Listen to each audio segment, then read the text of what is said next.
आप सभी को हेमा शर्मा का जय श्री महाकाल। इसके बारे में शायद ही कोई जानता होगा जो मैं आपको अभी अपने इस वीडियो के माध्यम से बताऊंगी। आंध्र प्रदेश के चित्तूर जिले में तिरुपति शहर के पास स्थित श्री कालहस्ती नामक कस्बे में एक शिव मंदिर है। ये मंदिर पेन्नार नदी की शाखा स्वर्णमुखी नदी के तट पर बसा है और कालहस्ती के नाम से भी जाना जाता है। दक्षिण भारत में स्थित भगवान शिव के तीर्थ स्थानों में इस स्थान का विशेष महत्व बताया गया है।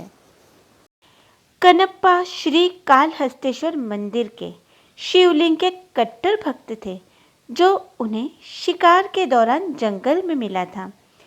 एक शिकारी जनजाति होने के कारण वह ये नहीं जानता था कि शिव जी की पूजा ठीक तरीके से कैसे की जाती है। ऐसा कहा जाता है कि उन्होंने अपने मुख से शिवलिंग पर जल डाला था, यानी वह शिवलिंग पर जल चढ़ाने का तरीका भी नहीं जानते थे।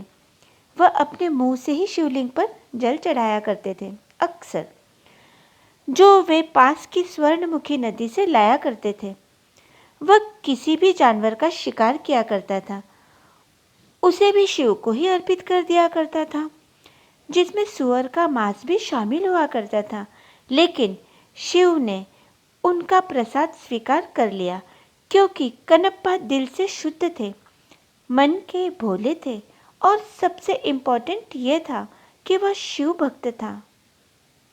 शिव की पूजा में हमेशा लीन रहता था और उनकी भक्ति बहुत ही ज़्यादा सच्ची थी। एक बार शिव ने कनप्पा की अटल भक्ति की परीक्षा लेने की सोची। उन्होंने अपनी दिव्य शक्ति से कंपन उत्पन्न कर दिया और मंदिर की छतें गिरने लगी। कनप्पा को छोड़कर सभी पुजारी वहां से भाग गए। कनप्पा ने शिवलिंग पर कोई नुकसान न हो, इसलिए कनप्पा ने अपने पूरे शरीर से शिवलिंग को ढक दिया था। कनप्पा ने देखा कि शिवलिंग की एक आंख से खून और आंसू बह रहे थे। यह महसूस करते हुए कि शिव की आंख घायल हो गई है, कनप्पा ने अपने एक तीर से खुद की एक आंख निकाल ली और उसे शिवलिंग की खून बहने वाली आंख के स्थान पर रख दिया। इससे शिवलिंग की उस आंख से खून बहना बंद हो गया। लेकिन उन्होंने देखा कि शिवलिंग की दूसरी आंख से भी खून बह रहा है। तो कनप्पा ने सोचा, अगर वह अपनी दूसरी आंख भी फोड़ देगा तो वह अंधा हो जाएगा और उसे पता भी नहीं चलेगा कि अब दूसरी आंख शिवजी की कहाँ है। उस स्थान को नहीं जान पाएगा जहाँ उसे अपनी दूसरी आंख को शिवलिंग की खून बह रही दूसरी आंख के ऊपर रखना है।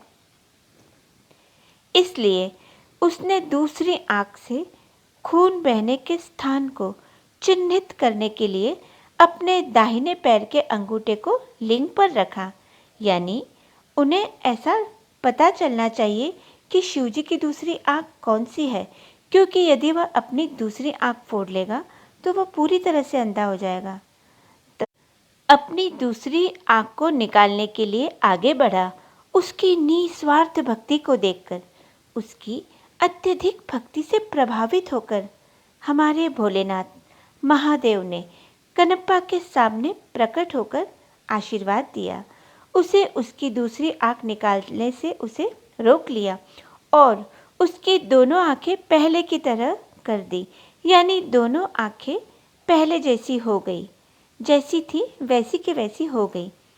कनप्पा शिव के साथ शिवलिंगम में विलीन हो गए और अंत में कनप्पा को मोक्ष प्राप्त हो गया। तो यह थी कनप्पा की कहानी। लेकिन हमारे भोलेनाथ है ही ऐसे, यदि सच्चे मन से उनकी पूजा की जाए, उन पर एक लोटा जल समर्पित की जाए, तो वो सच्चे दिल से आशीर्वाद देने में पीछे नहीं हटते और अपना आशीर्वाद हम पर बरसा देते हैं। जय श्री महाकाल।